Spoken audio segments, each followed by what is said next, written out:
Hello, good morning mga kalabatsero. So today is June 20, Saturday. So ngayon nandini tayo sa may Malbar, Batangas. So ang gala natin ngayon mga kalabatsero, punta tayo doon sa may Baliti, Batangas.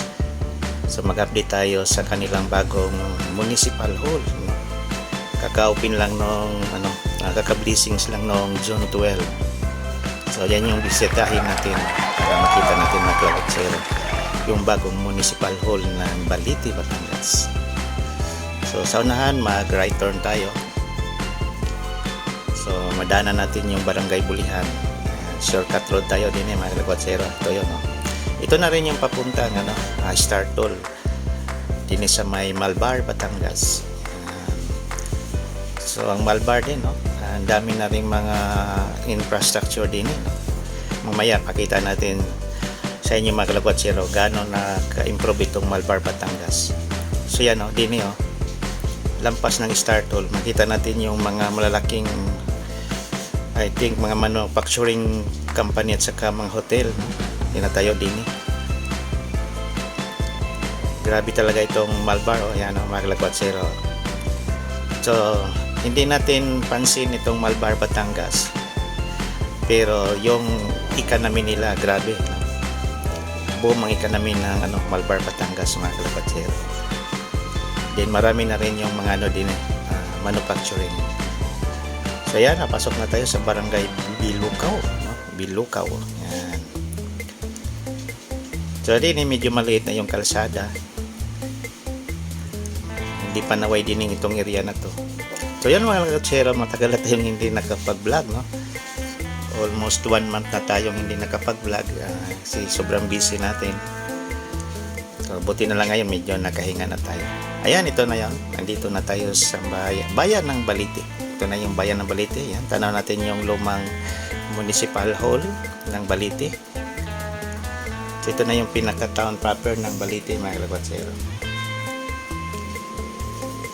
Ayan, yan yun, no? Ang pinakaluma nilang municipal hall. Din sa unahan, ongoing construction yung nila din, yung sports complex nila. Yan, no? Yan, i-update natin yan mamaya. Dadaanan natin yan mamaya mga kalabatsero, itong sports complex nila. Yan, no? So ang dami, no? Daming mga infrastructure project din sa may Baliti. So yan ang i-update natin. Yan pala, shout out natin yung ating mga kaibigan at mga subscribers din sa Baliti, Batangas. Medyo matagal na tayo hindi nakagala. I think hindi naman siguro nag-isang taon, no? Siguro mga 8 months. Ngayon lang tayo nakabalik din. So ito na yung Libiste Highway sa may Liptorn tayo. Libiste Highway na to mga kalabatsero, going to Lipa. So from Lipa, Baliti, nasa 11 mahigit, no? 11 kilometers. Ang travel time is 25 minutes. Din itong simbahan ng Baliti, yan, no? Ito. So bago din itong renovation mga kalabatsero, yan, no? Bagong renovation din yan, update din natin yan mga kalabatsero. Din doon muna tayo sa bagong municipal hall para makita natin gaano kaganda yun.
Good morning mga kalakwatsero. So ngayon nandito tayo sa may Balite, Batangas. Yan, napakaganda yung ano nila, Municipal Hall din sa may Balite. Bagong-bago pa mga kalakwatsero. Napakagandang Municipal Hall. So alam natin na yung Balite ay isa sa mga third class municipality din sa may probinsya ng Batangas. Pero ngayon parang first class municipality na ito, napakagandang Municipal Hall. Din mamaya mag-update din tayo doon sa kanilang sports center pala, sorry. Bagong sports center din sa may Balite at saka yung bagong simbahan. So, yan. I-update ko kayo din sa may Balite, Batangas. Tara na.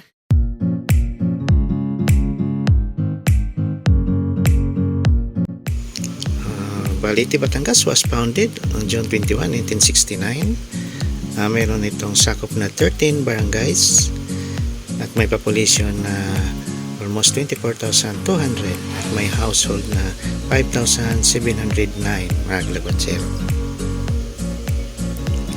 So meron itong asset na 405 million at may revenue na 164 million.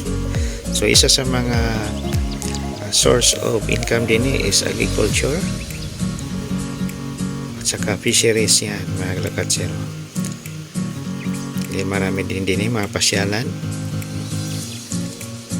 mga resort, mayroong Marian Orchard, then isa din tong Balite sa mga sikat na ng mga honey bee yun. So, daming honey din mga kalakatsero. Then isa din to sa kilala sa pinakamasarap na suman, itong Balite, Batangas. Lalo na kung parisan natin ng barakong kape. Napakasarap yan mga kalakwatsero.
Ayan mga kalakwatsero, nandini naman tayo sa may simbahan ng Balite. Ito na yung Nuestra Señora de la Paz. Ayan.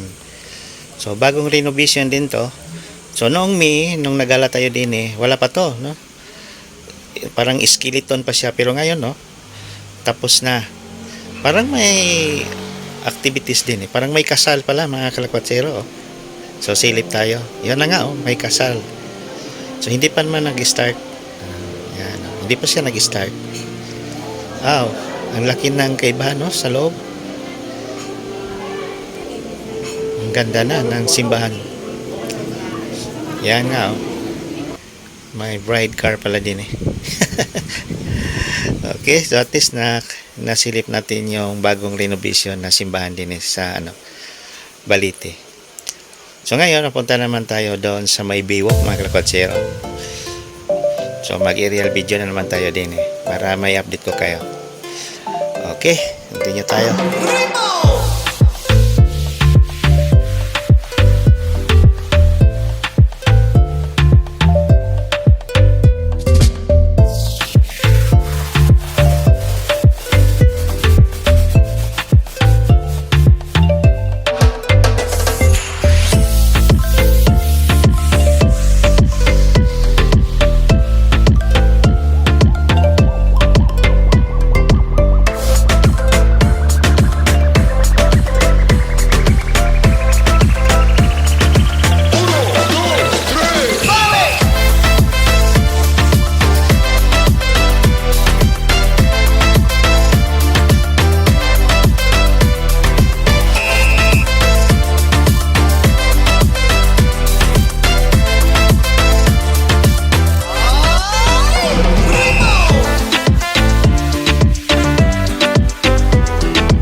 So ito na yung bagong sports complex ng Balite, mga kalakwatsero. So yan, napakalaki.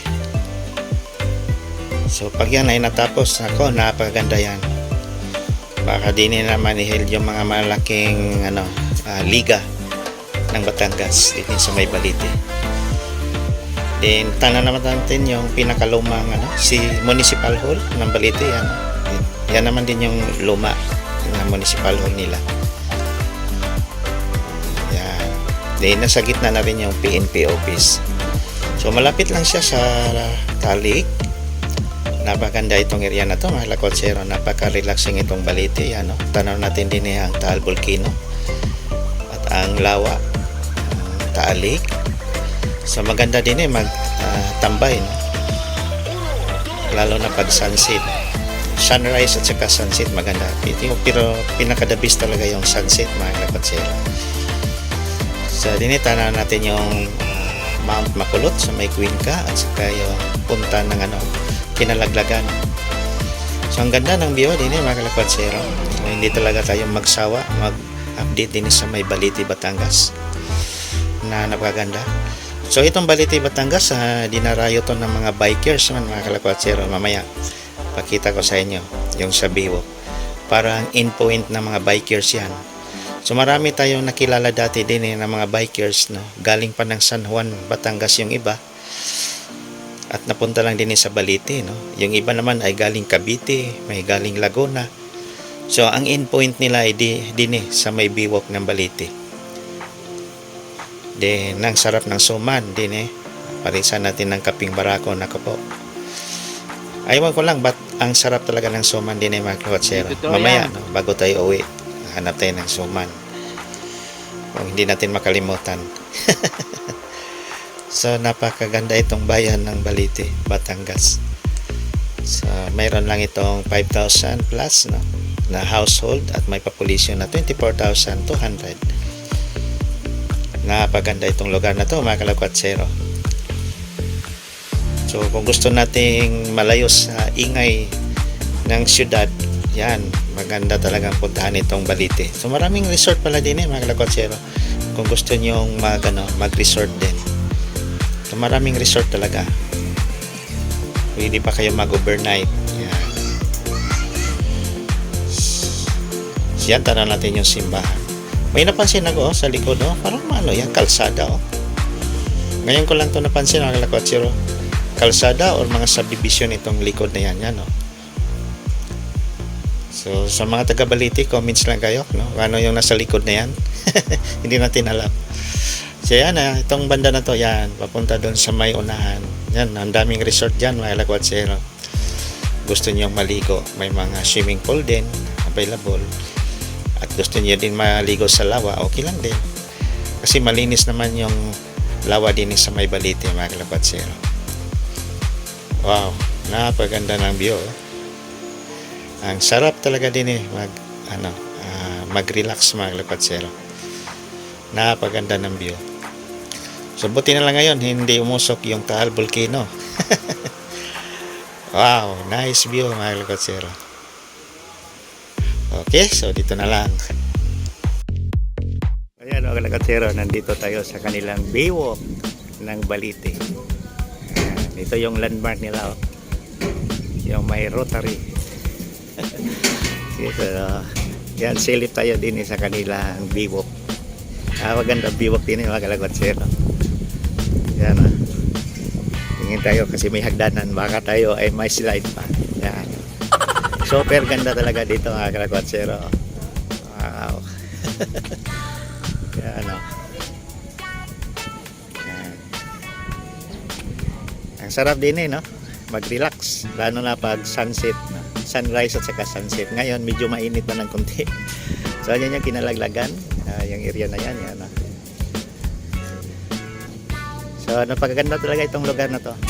So ito ay yung mga dinadayon ng mga bikers na, yung mga nagbabike. So ito na yung palengke na rin to. Palengke na rin dyan. Kaso lang mainit. Ito. Ano kalakotsero, ito yung pamilihang bayan ng Balite. Ano, silip tayo.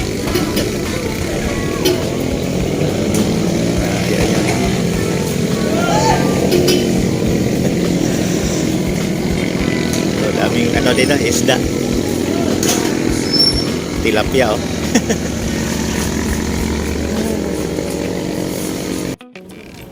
buhay na buhay pa yung isda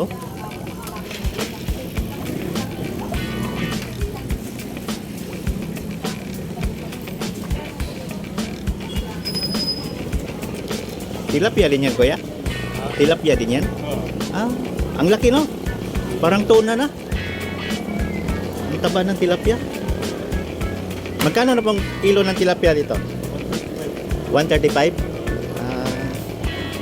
135 na pala ang kilo. Ang taba ng tilapia. Okay, yan o. Doon pa lang o.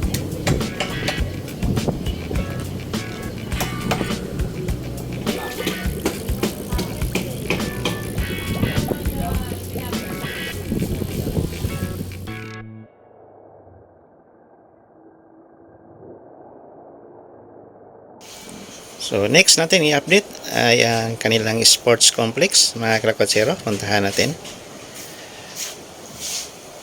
So mas maganda yung malapitan natin, no? Tingnan yung sports complex nila na under construction pa. So left turn tayo para diretso na tayo uwi. Kasi medyo mainit na mga kalakotsero. Nasa 10:35 na tayo ng umaga. Inagahan natin yung gala natin kasi mamaya sobrang init na talaga, no? So ito na rin yung kalsada na pauwi tayo. Diretsong tanawan na rin ito mga kalakotsero. So ito na yung sports complex yan, no? Malaki pala, oh. So yan, hinto muna tayo. So, magbibidyo muna tayo saglit lang mga kalakotsero.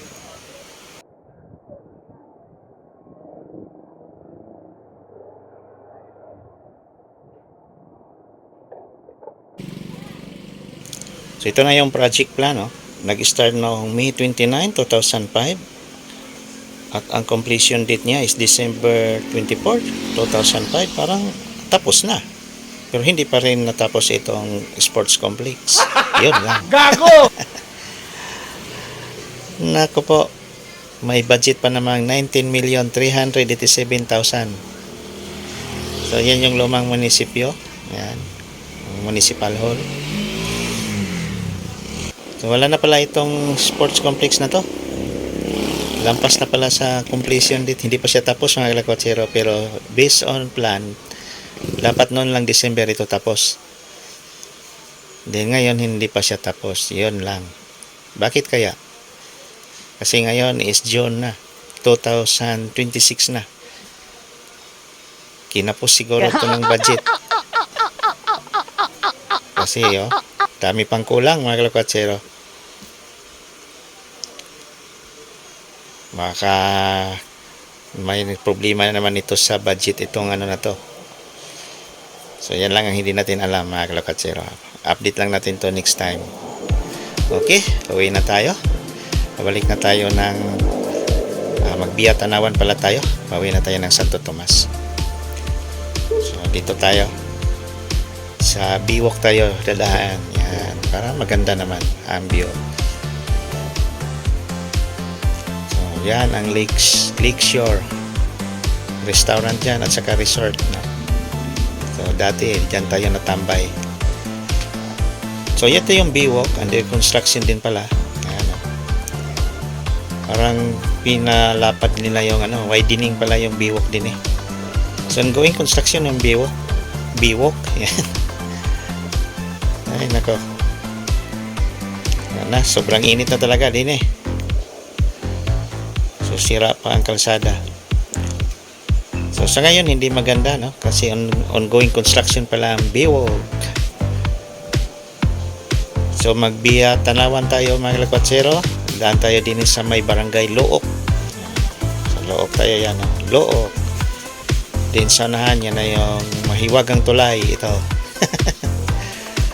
May white lady o din paggabi. Yan. Marami daw white lady din eh. So yan. Marami pong salamat sa inyong pagpanood mga kalakotsero. Abangan na lang ninyo yung next videos natin. Medyo matagal tayong nakapag-upload, no? Pero sige lang, next week uli. So dito na lang. God bless us all. Thank you. Bye bye.